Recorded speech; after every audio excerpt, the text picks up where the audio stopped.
Yo, pull up a chair, let the real talk begin. Faith on the table where the brothers lock in. Life gets heavy, but we stand our ground. Truth in the room when the circle comes round. No mask, no front, just real man here. Talking about faith through the doubt and the fear. From the grind of the week to the lessons we share. Welcome to the men's round table, pull up a chair. Men's round table series, step inside. Real men, real faith where the truths collide. Voices at the table where the stories get shared. Welcome to the men's round table, pull up a chair.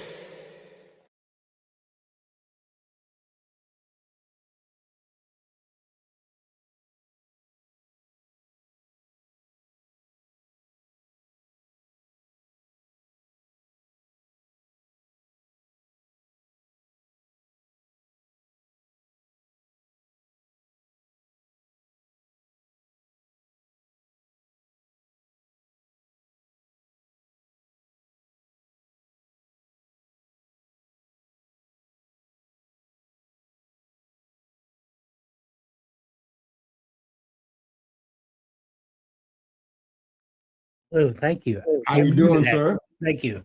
Good. I'm doing well, thanks. Good to have you here, man. I had the pleasure interviewing you in the past on our one-on-one with Mr. U show. It was a fantastic conversation for sure. You got more than 2 decades of experience in the entertainment industry, but I want to kind of pivot a little bit for folks who are watching for the first time and don't know this. This Spotlight show is a sister show to our Men's Roundtable Series podcast that we do every Thursday night at 7 p.m. Eastern Standard. We talk about men's issues. There's nothing off the table for us. We talk about everything. The Spotlight is just a one-on-one version of that. So I want to focus on some things that I think our male audience seems to struggle with consistently.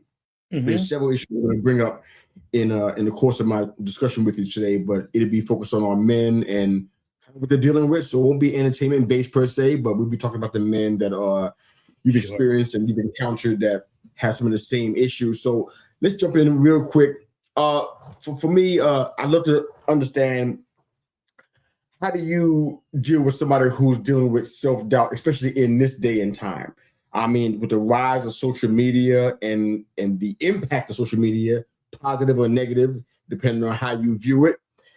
And then, of course, media marketing, it is what it is with that. A lot of men are getting a lot of signals, a lot of narrative, a lot of unspoken language that says, you know what, you got to be this way. You got to act like this. This is how you provide. This is how you look strong. These kind of things. How do you help men who are dealing with self-doubt and overwhelmed by that based on all of those factors? Well, you brought up there's a lot of factors, especially with today in social media and with the bombardment of where we should be, the gratification of where we should be. And that's where I feel a lot of the issues lie into, especially there's social media is a double-edged sword, I've always felt. On one hand, it's great that we can be connected, we can reach audiences that are worldwide and globally, which is great. However, there's also that threat of social comparison that's kicking in. Yeah.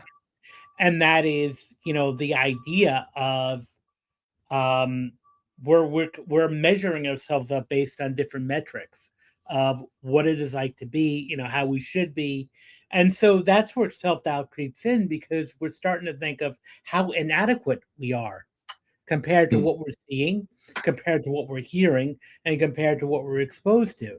Now, the thing about, like, especially when we're talking about masculinity, of what it is like to be a man, that varies from culture to culture, from society to society. But traditionally, men are, as we know, socialized to be the rock, the provider, the breadwinner, the tough one, men don't cry. And the truth of the matter is, we experience emotions just like everybody else, just like the females do. We, however, are just not socialized to show that.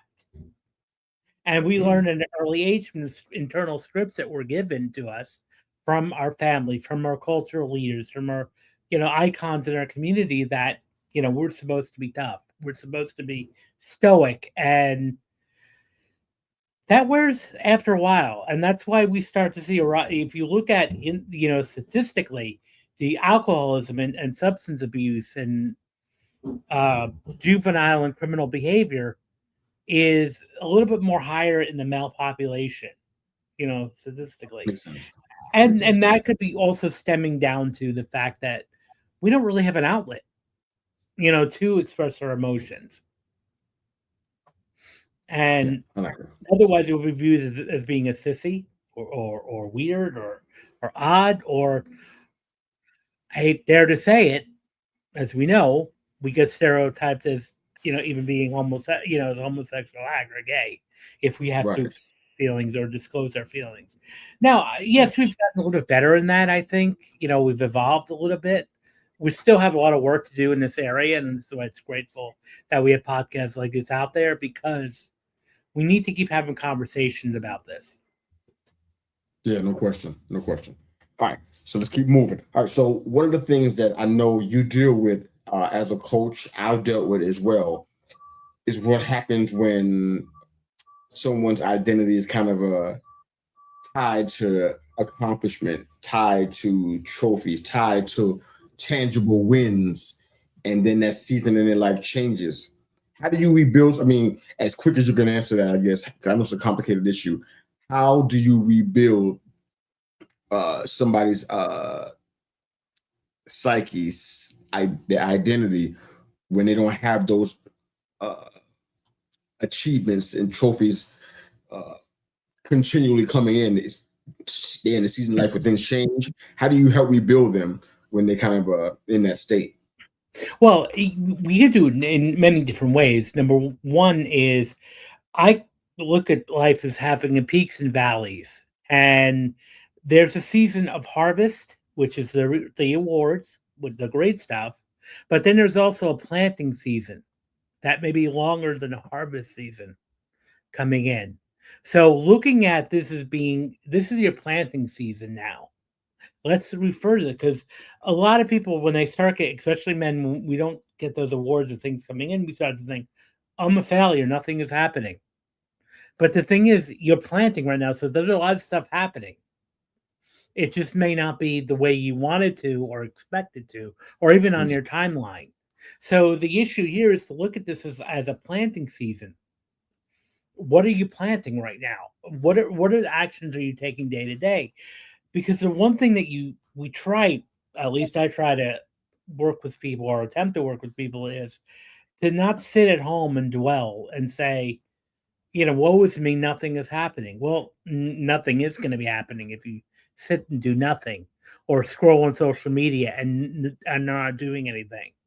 So the idea here is to look at this as, what are you planting? What are you doing every day to plant?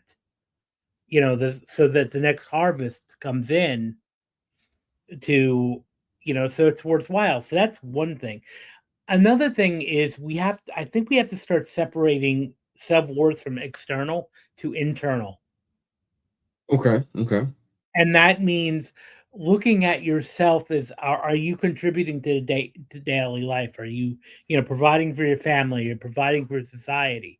Are you doing things to make yourself better every day? That should be the achievement alone.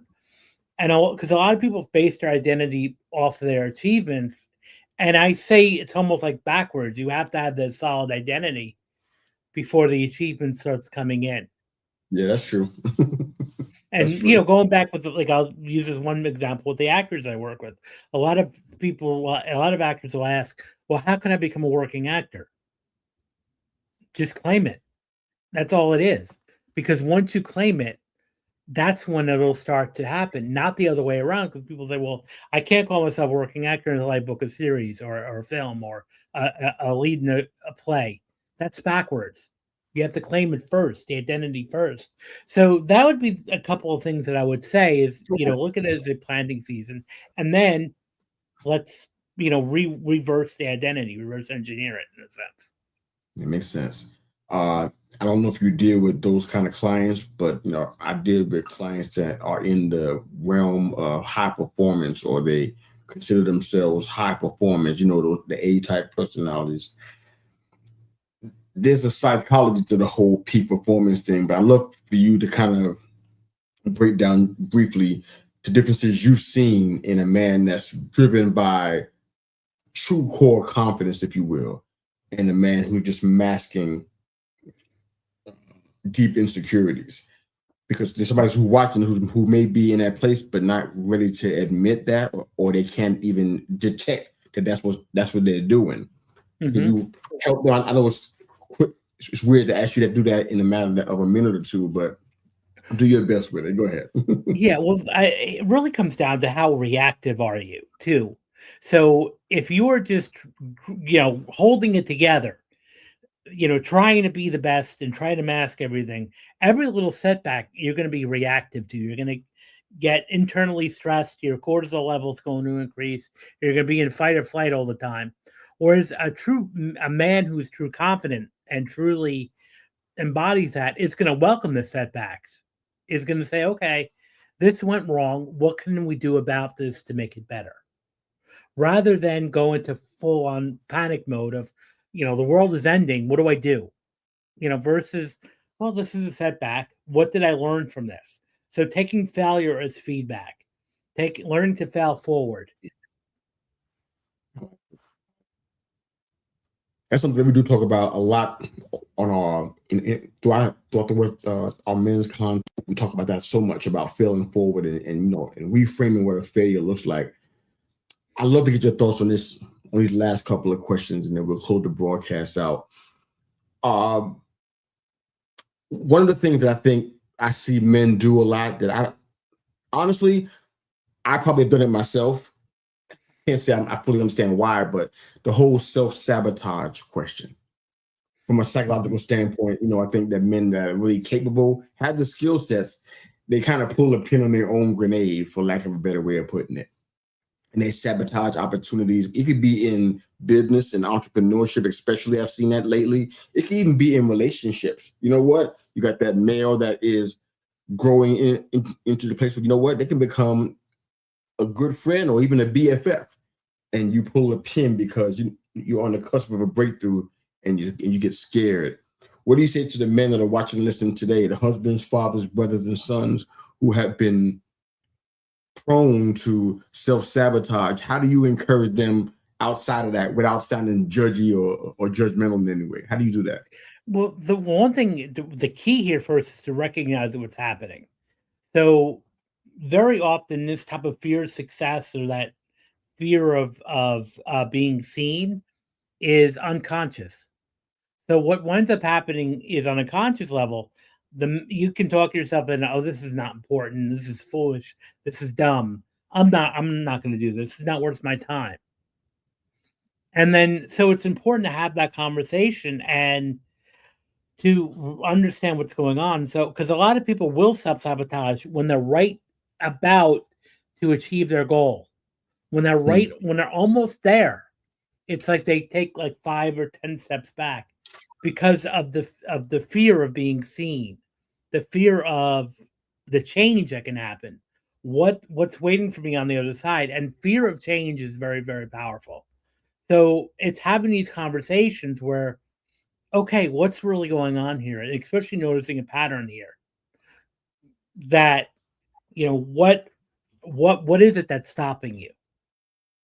Having that open conversation, and even with yourself. You don't have to have this with someone else, but even yourself, just say, what's stopping me here? And then that's where, because everyone's going to have a different answer, what's stopping you. And then just talking yourself through it. What's the worst case scenario if this did happen? Because very often, and I'll say this to wrap this up, our worst case, we catastrophize way too much in our heads. And the real life situation of, let's say, the worst case scenario is never as severe as we planned it. So